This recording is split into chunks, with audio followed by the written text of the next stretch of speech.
जय महाराज जी की सभी को। लगाया जो नारा मैंने विश्व शांति का, वो तो अवश्य आएगी। लाख रोके चाहे दुनिया, इसे तो प्रलय भी न रोक पाएगी, इसे तो प्रलय भी न रोक पाएगी। दृष्टांत। एक साधु के पास एक छोटी सी झोपड़ी थी। वे उसमें अकेले रहते थे। वर्षा की रात में एक अन्य साधु कहीं से आए और उनसे एक रात ठहरने की जगह मांगी। झोपड़ी वाले साधु ने कहा, इस झोपड़ी में सोने की जगह केवल एक ही है, पर 2 बैठ अवश्य सकते हैं।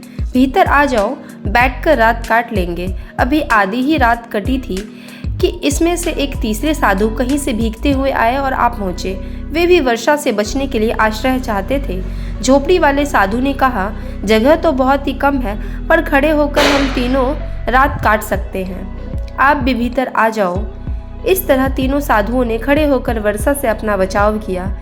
यदि मन में उदारता हो तो कम साधनों में भी अधिक व्यक्तियों की निर्वाह संभव है। सबको उदार हृदय होना ही चाहिए। उदारता से कई कार्य बन सकते हैं। आज का विशेष अनुभव है महाराज जी की दिव्य खेल। हमारे गांव के पास एक बहुत बड़ी नदी है। ब्रह्मज्ञान लेने के ठीक 1 महीने पहले मैंने एक स्वप्न देखा। उस स्वप्न में मैंने देखा कि नदी में बाढ़ आ गई है। पानी बहुत ऊपर तक आ गया है। मैं नदी के एक किनारे पर खड़ी हूँ और दूसरे किनारे पर स्वयं श्री गुरु आशुतोष महाराज जी खड़े हैं। गुरु महाराज जी से हमारा परिचय तो मानो बचपन से ही है, क्योंकि हमारी माँ ने महाराज जी से ज्ञान लिया हुआ था। दूसरे किनारे पर महाराज जी को खड़े देख मेरे भीतर नदी को पार कर जाने का जोश आया। मुझे तैरना नहीं आता था, लेकिन मुझे महाराज जी के दर्शन अच्छे से करने थे, इसलिए मन ही मन महाराज जी के श्री चरणों में प्रार्थना करते हुए मैंने नदी में छलांग लगा दी। पानी से आते ही मैं डूबने के स्थान पर तैरने लगी और तैरकर दूसरे किनारे पर पहुंच गई। मैं बहुत खुश थी और अब मैं महाराज जी से मिल पाऊंगी, उनका अच्छे से दर्शन कर पाऊंगी। लेकिन यह क्या, दूसरे किनारे पर अब महाराज जी नहीं थे। यहाँ वहाँ देखने पर पता चला कि वो तो उस किनारे पर खड़े हैं जहाँ से मैं आई थी।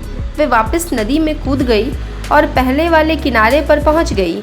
क्या लगता है आपको वे मुझे वहाँ मिले होंगे? नहीं, इस बार महाराज जी फिर से अपनी जगह बदल चुके थे। मैंने भी हार नहीं मानी और वापस से नदी में कूद गई।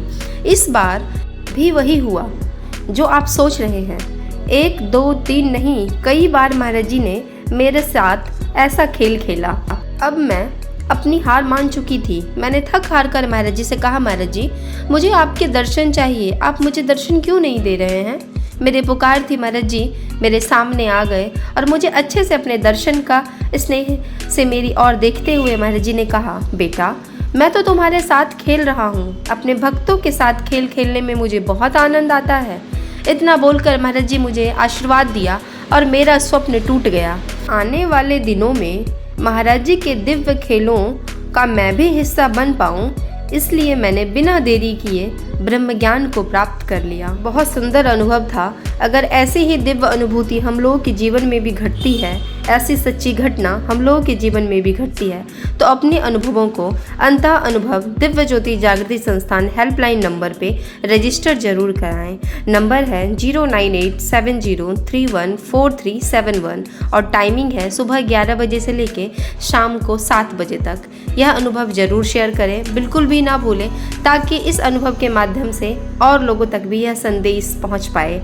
जय महाराज जी की सभी को। मुझे पता है मेरे भावों की इतनी कहाँ विरासत है। आप दौड़े आओ मेरे लिए, यह असंभव सी बात है। दया सद्भावना शुभ कर्मों का प्रभु, मुझ में है बहुत अभाव। मूढ़मती प्रभु मैं हूँ, पर आपकी ही तो हूँ संतान। और न तरसाऊं नैनों को, अब तो झलक दिखला जाओ। जन्मों जन्मों से प्यासे इन नैनों की, अब तो प्यास बुझा जाओ। जन्मों जन्मों से प्यासे इन नैनों की, अब तो प्यास बुझा जाओ।